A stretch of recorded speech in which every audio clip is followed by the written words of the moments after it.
So we'll take you through the quick keys. These are the most basic commands that you'll need to know to use Rhino. And they change from program to program, obviously, but let's just show you real quick. I'll take you into a model that I've made. So left mouse, obviously, like I said, is select. Right mouse is actually, like, if I do a command, so if I say hide, for example, right mouse is repeat that command or enter. So if I go right mouse, it'll hide that object as well, if that makes sense. If I hold down right mouse, it rotates the view, or in case of 2D views, it drags it across. If I left click and hold, it will drag an item like so. And obviously Control Z is just undo, as with most programs.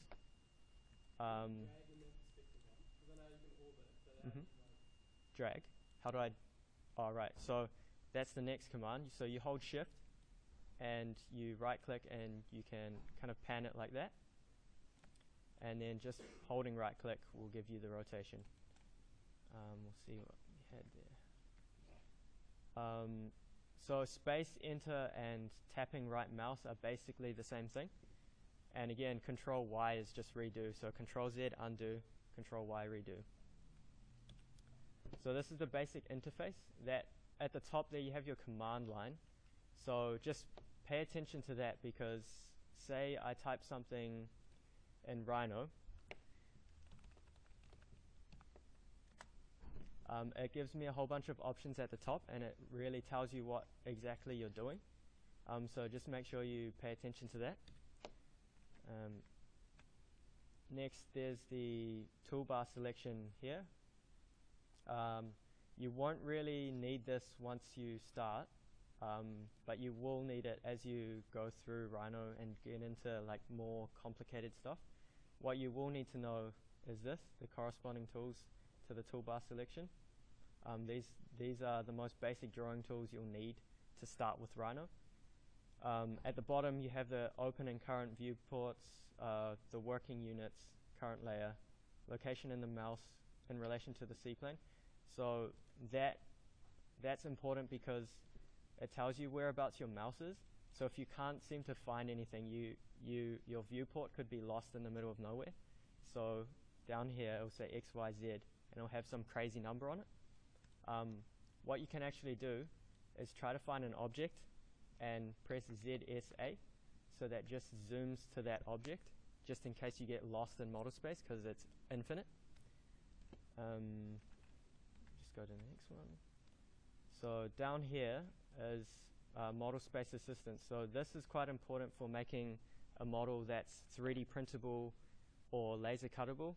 So the idea of the model space assistant is that you're making watertight models, or models that have touching edges.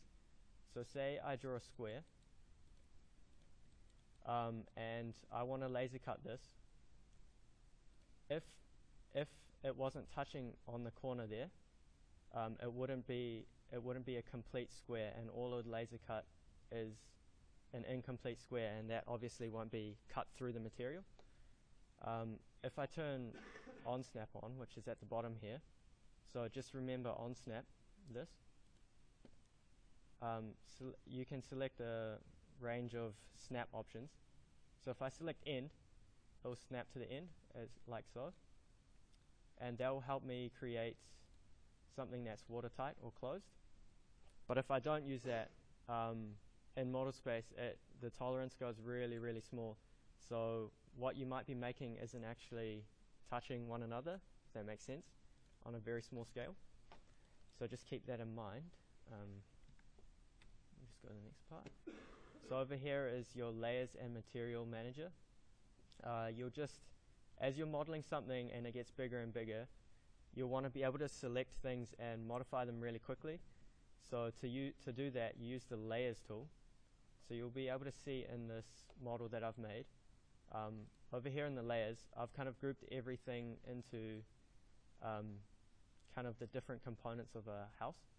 So double clicking on the viewport will enlarge a view, like so. So I tend to like to just work in perspective, but obviously if you want to go back, you just double click that so you have all your views. Or whilst you're in there, you can go top, front, right, etc. But yeah, I like to work in perspective, and yeah, I'll just show you what I can do with the layers.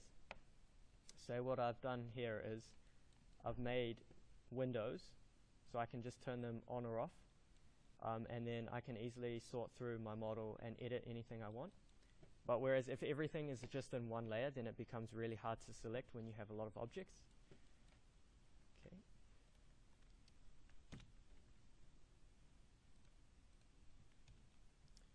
So do you guys know what points, curves, and surfaces are? Kind of. Okay, so basically everything in Rhino is defined by a point, curve, or surface. What it means by curve is just line. So when it's a curve, when you select something, it's not something that's actually curved, or it doesn't have to be actually curved. It can just be a polyline. So everything is defined by an x, y, z coordinate.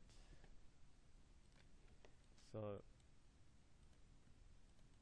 like so.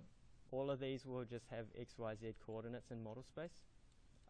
And there are two different types of surfaces in Rhino. There's a NURB surface and a mesh surface. So the difference between those two, I'll just show you really quick. So basically, if you make a circle and it's smooth like this, that's a NURB surface. So that's defined by curves along a surface and a mathematical equation. Whereas a mesh surface has flat polygons that define that surface. So what you'll get is something like quite rigid and have straight edges.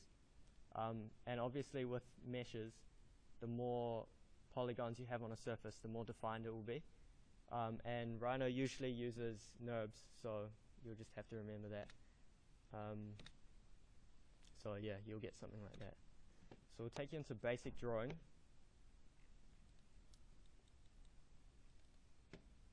So you have all you need over here. This is a basic polyline tool. So it will give you points like so. And if you want a curved line, same thing, same deal. You can draw it like that.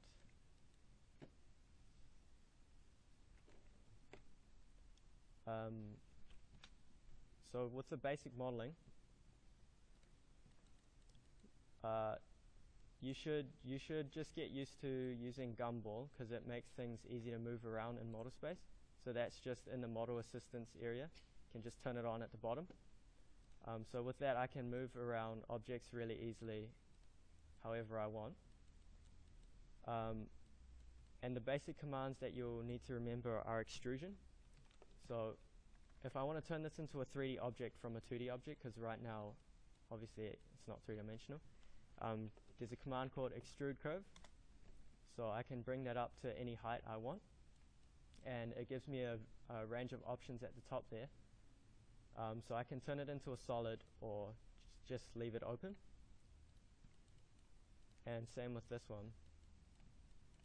So what I'll do is I'll extrude that and show you some options that I have with these two objects. So another command that you'll frequently come across is trim. So trim works to make objects that are open.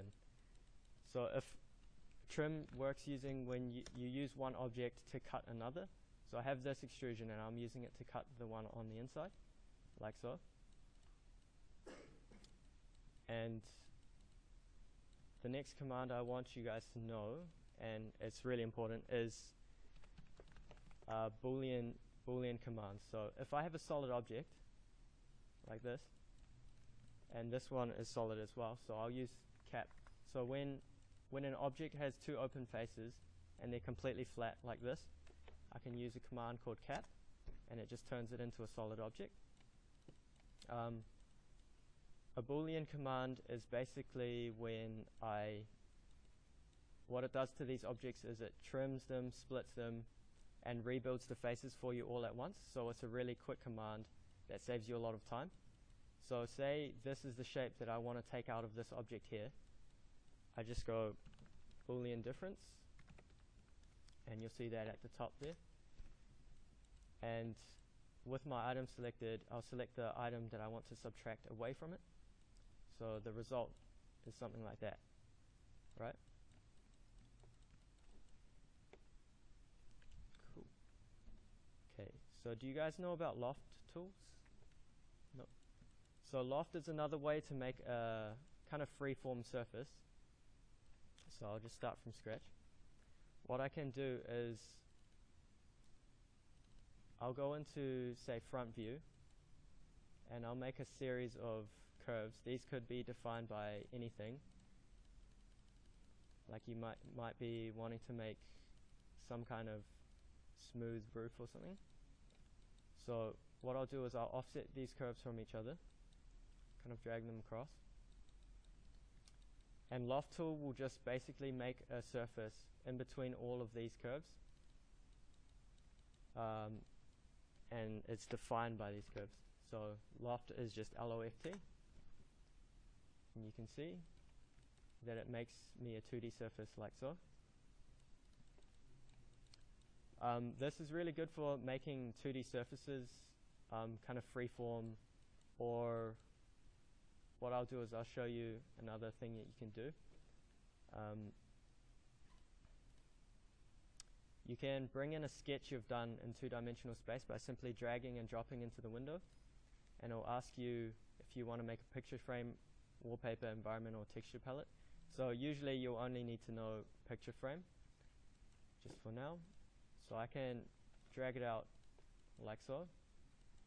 And what I can do is I can draw over a sketch I've done to make a quick, rapid prototype model, whether that be for 3D printing or just a quick render or something. So I've got a curve there that I've just made around a sketch. And what I could potentially do is just extrude that up, turn that into a solid. And again, I can use this to trim this.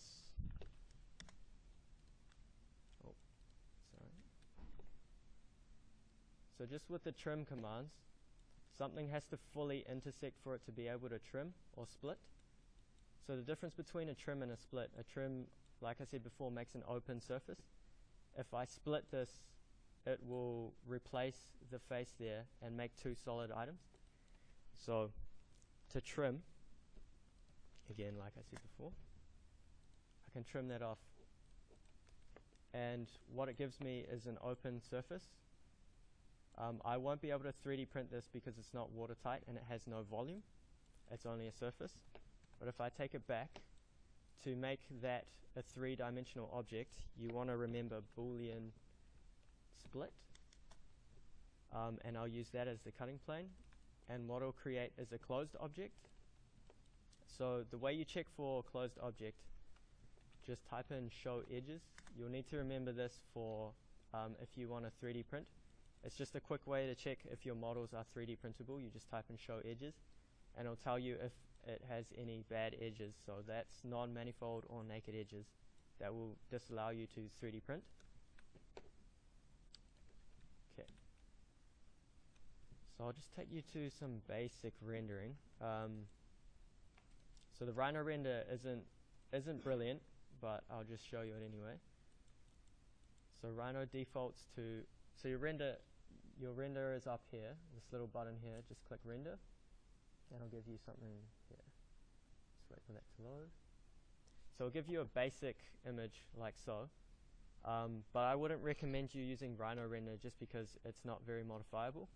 What I would use is V-Ray. So V-Ray is an input for Rhino.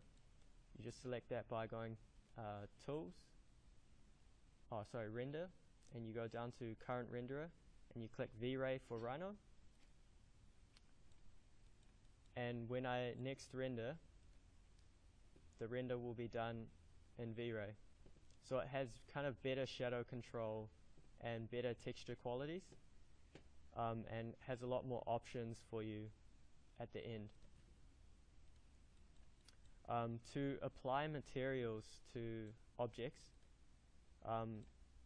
you use V-Ray. You kind of have more variety of materials that you can apply. So it's kind of a complicated process. What you have to do is you go to V-Ray up in your toolbar, and you go down to the material editor. So what I have to first do is add a material to Rhino. So I have to load that material in. So I have a pre-saved material from a website called Flying Architecture. You can get a lot of free tutorials and materials from there, and I'd really recommend it for grabbing all your materials. And they also have some 3D models pre-made, like chairs, tables, desks, and furniture. So I have that in here, just give me a sec. So I've just loaded a basic concrete file into it, and it'll give you a preview of what that looks like over here. So once you've loaded that, you can close that. And to apply materials, you just select an object and you go assign, you just go to the properties tab over here and you click on the material button and you go assign material by object and you click plugin. And then now you can click browse and it'll have the materials that you've loaded in. So I'll go concrete, and when I next render it or preview it in rendered view over here, you'll be able to see that it has like a preview of the material applied to the object. And I can just render that.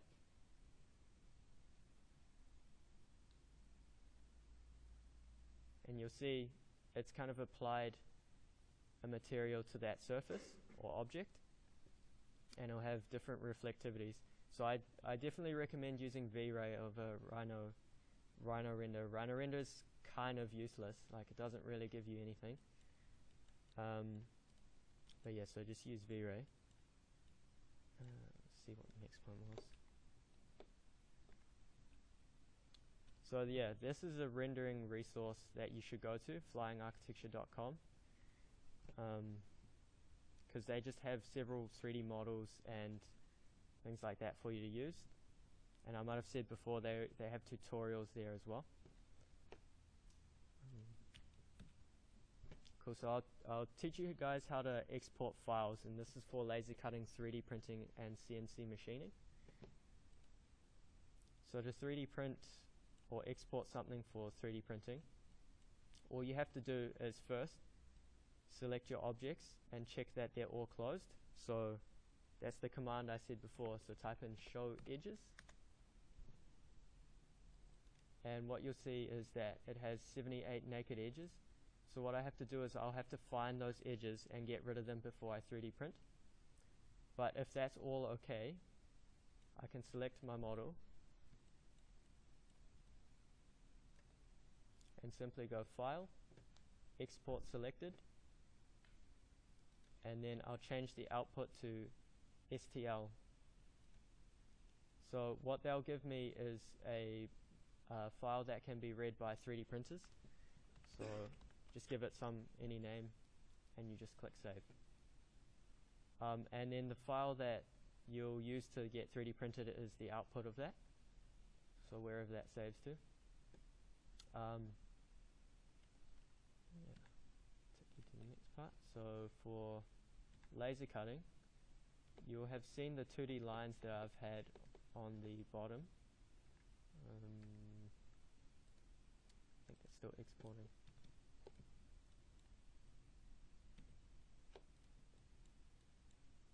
So if I go into top view, what this is a command called make 2D. So from any 3D model, I can select and turn it into a 2D drawing, like so, with hidden lines. So this is something that's really similar to, say, AutoCAD. You can get a whole bunch of 2D lines and work them up in Illustrator or Rhino. I just suggest you stay in Rhino because it's really editable, really easy to draw more lines and add to it. So this is locked right now. But basically, any of these lines you can turn into a laser cutting file. All of these can be read into a laser cutter as engrave, raster, or laser cut, so cut through the material. The command for doing that is I can select in this top view and type in make 2D, and it will give me an image like that. The options you have with that are you can have everything just on the surface level, so no hidden lines, or you can say show hidden lines, and you can have all the layers that you want, all the layers that you've made, you can have the lines stay in their same layers relative to their object. But you'll probably only need that for later. You probably won't really need that for now. And CNC machining, like I said before, you won't really need to modify whatever model it is. CNC machining works directly with Rhino. So if you have a surface like this can be CNC'd machined in Rhino as long as it's a solid, so it can't have any holes in it. So what I could do is I could just take this model downstairs to Franca in the workshop in the digital fabrication, show her this model, and she'd be able to CNC the top part of this roof. But usually you just use CNC machines for landscapes, so your terrain or your site models. I think that's mainly everything. So all our tutorials will actually be uploaded to mc.auckland.ac.nz, and you'll be able to get this PDF as well if you'd like to go over it. Cool. So do you guys have any questions for me at all? Yeah. All right. Yeah. Just fire them at me. Oh, so much to take in. Yep.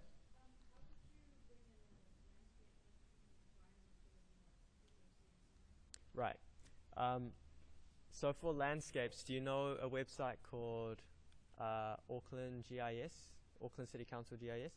So what you'd do is you'd extract the contour lines for that. Have you been shown how to do that? Okay. I'll just add it to this because it is quite important. So just type in Auckland GIS in Google and just go to the maps. So just click I agree. Alright, so you just have to find your site on Auckland Council GIS Viewer. You guys are familiar with this, right? Yes, no? Okay. It might be quite a lot for you guys to take in, but just bear with me. So what I just did there is you go to the tools and you go down to data extract and you just click on that and it'll show up with this. What we need from GIS Viewer is an AutoCAD DXF file, and you want to select vector data. And in this drop down menu, usually all you'll need is the contours. So you select contours, and you might need the building footprint as well. So you just select that. I'm just taking a random sample of land here. So to draw it, you click on this little thing here, and I'll draw a sample that I want to take. So that could be your site there. And all I do there is just download, and it'll give me a file eventually.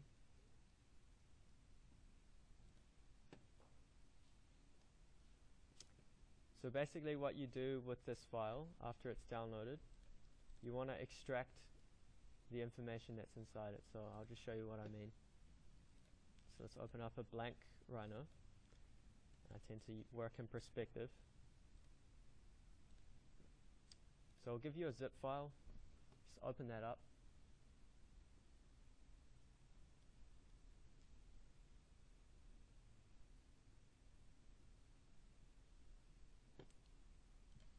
And just what you want to extract is the contours there and the building footprint. So select those two, just drag them over.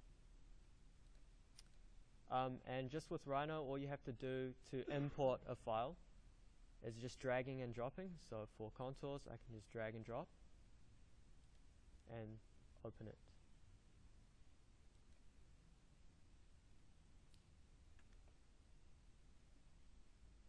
So I'll just show you what it's just given me. It's given me a massive amount of land. So you can kind of see, this is on a massive scale, and it's got heaps of different levels. To actually turn this into a mesh, you use a grasshopper script to connect all these lines together. That gives you a landscape that is able to be CNC'd. You won't need this contour labels. There's just useless information, so you can just delete that layer. It will just lag your file. There's actually going to be a grasshopper tutorial on Friday, so I don't know if I want to take you through the meshes, unless you guys want to. I mean, I can just show you. Do you guys want to? Sure. Okay. So to open up Grasshopper, just type in Grasshopper in the command line. Just press Enter. And if you guys want, you can come to OML to see any of us there to make a script for you for creating landscape, because at this point I'm not too sure if you guys will be able to kind of handle the amount of information that's coming at you. I have a pre-made script that I use for making landscapes. I got it a long time ago. So with scripts, you can just drag it and drop it into the window. So what I have here is I can select the contours by right-clicking on this tab here and setting multiple curves. So I'll just select all my landscape there.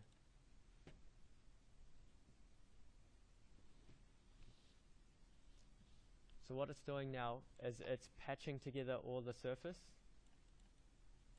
and you can kind of see that the definition isn't great, and the script has controls for that. So if you want a really, really basic landscape, this would be fine, but if you want something that's more accurate, we can go back to Grasshopper. Where is it? Crap.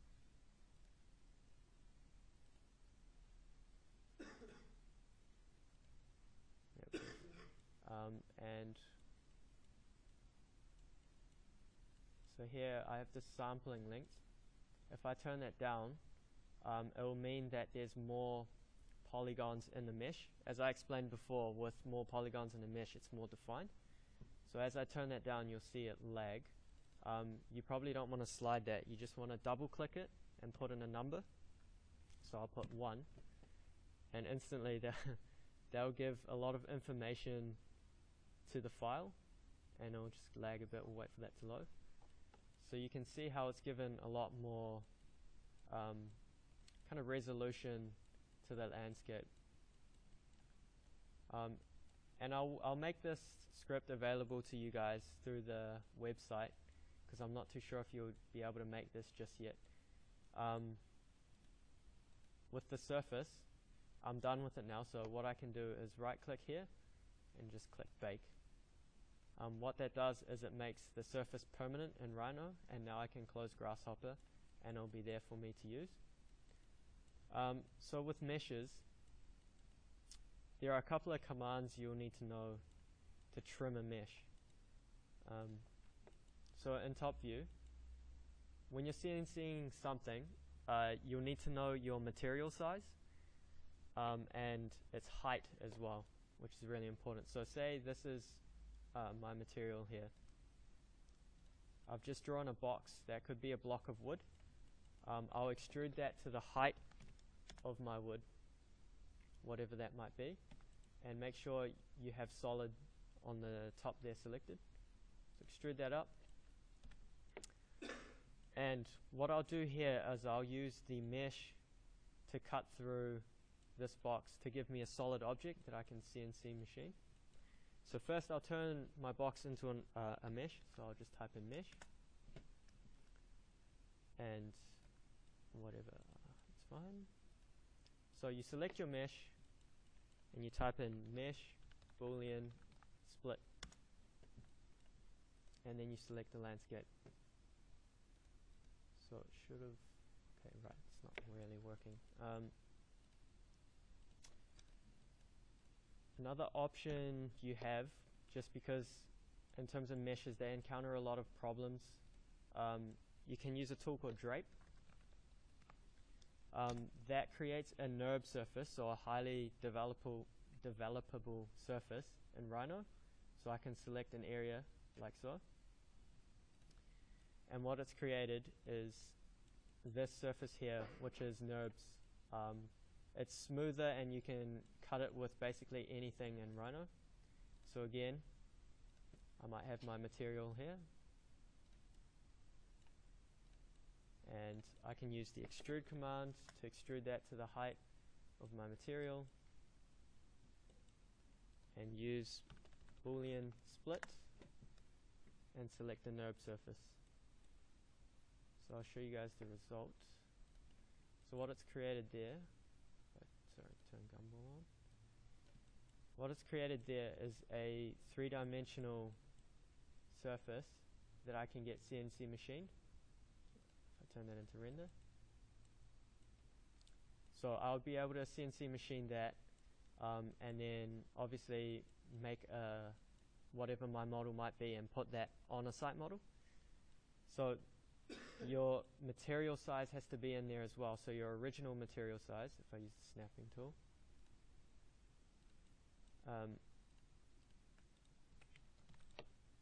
your material size should just be slightly bigger than the model itself. So what that gives Franca downstairs is what she will be cutting out of.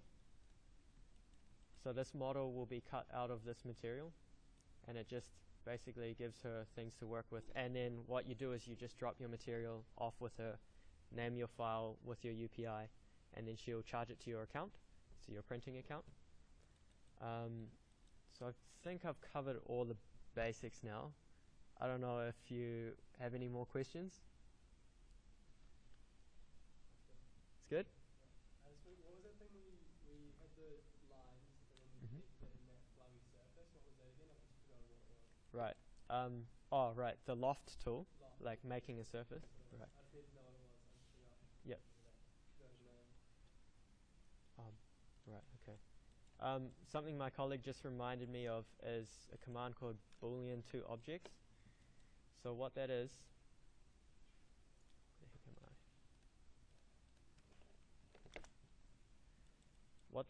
if I have two three-dimensional objects, so I'll just make two really quickly here for you.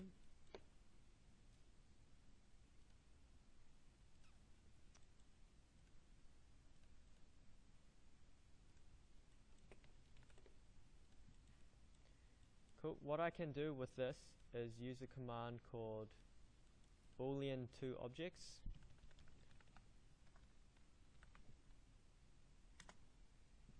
And that will give me a range of things that I can do. So it just says, like if you read up top, it says click to iterate through the boolean process. So I can get that, those, or that from using boolean to objects. So it gives you all the possible options that you have with subtracting two objects against each other. And just to show you how quick or how much time Boolean is actually saving you, what Boolean is doing is it's trimming your surfaces like so, and this will be trimming this here as well,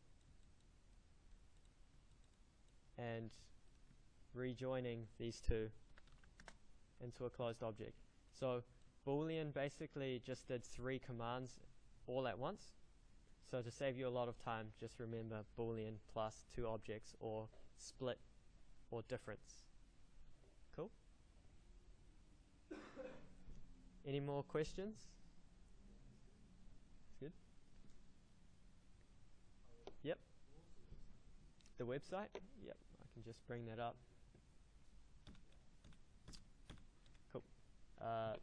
is that the one you're after? The one with all the resources, or? Oh, right. It's mc.auckland.ac.nz. So all of our tutorials will be uploaded there in probably about, I'd say, a week's time, and you'll be able to get the PDFs and the video tutorials of us doing all of this stuff. Cool? Any other questions? Mm-hmm. Yeah. So with Boolean commands, usually the objects have to be solid for it to work at all, and they must be fully intersecting. So if you have an object and you want to use Boolean split, with Boolean split you don't need to have a solid object to split it. You can have a surface, but let me just show you. If I want to use this surface to split this object, it must be fully intersecting, otherwise it won't work. So I'll just show you. Boolean split, and I select that, it won't work. And the reason for that is when I intersect these two, they're incomplete intersections, if you can see what I mean. They have to be closed intersections for it to cut through the object. So if I was to move that across and have it fully intersecting, and I type in Boolean split and select that again, then it would work. And that's because it has two closed intersections, like so. Cool?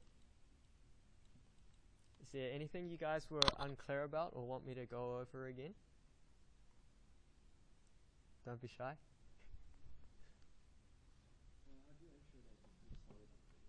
Sorry? Right, so I can select an object and type in show edges, like so. And then what I'll do is I'll select naked edges, which it doesn't have, just to see all the pink bits that might be on the model. Otherwise it says it up in the command line, no naked edges or no non-manifold edges. And I'll show you what a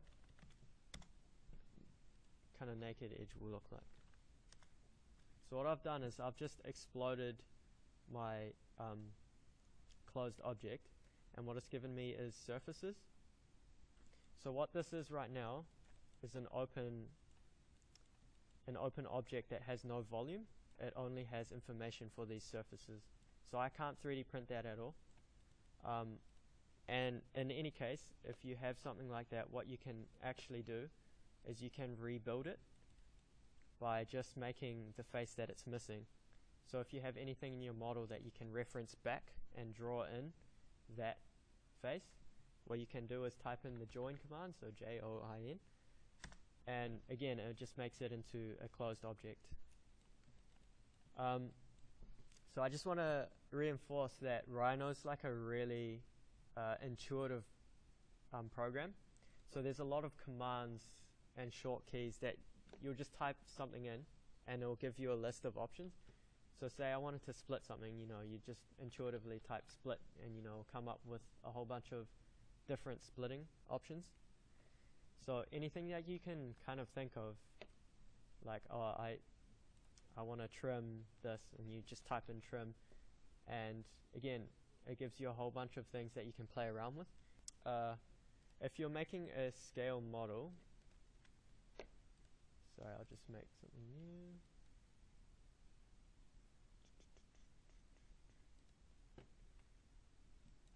Okay, so Rhino actually works in millimeters, so everything you make has units to it. And if you look down here and it tells you your units are working in anything else other than millimeters, I suggest you just right click it, go unit settings, and then you want to change the model units to millimeters just to make sure that everything you make is consistent. So I'd work completely with numbers if you want to keep something to scale. So I'll start from 0. So when you click the rectangle tool here, it asks you where you want your first corner of your rectangle to be. So I'll start at the origin point, so I'll just put 0, and it'll automatically put it at the 0 point. And I can give a length and a width to that rectangle, so I can go, say, 200 millimeters by 300 tall. So what I'm doing is just making something really precise. If you were to freeform draw, nothing's precise at all. But yeah, if you use just numbers, what you'll get is a really precise model that you can work with.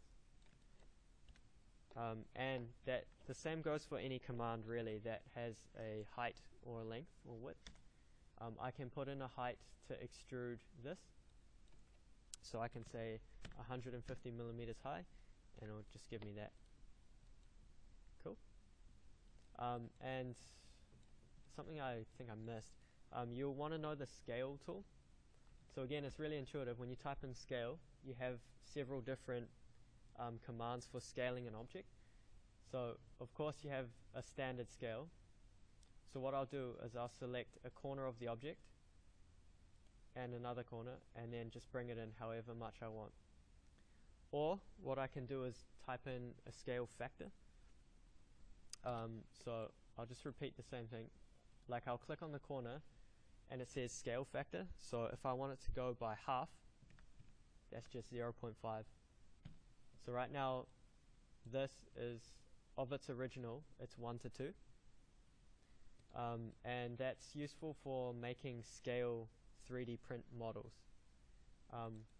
The other scale options you have is scale 1 dimension. So if you just want to change something's length, you'll use scale 1D, click on an origin point, click on an endpoint, and just change its size.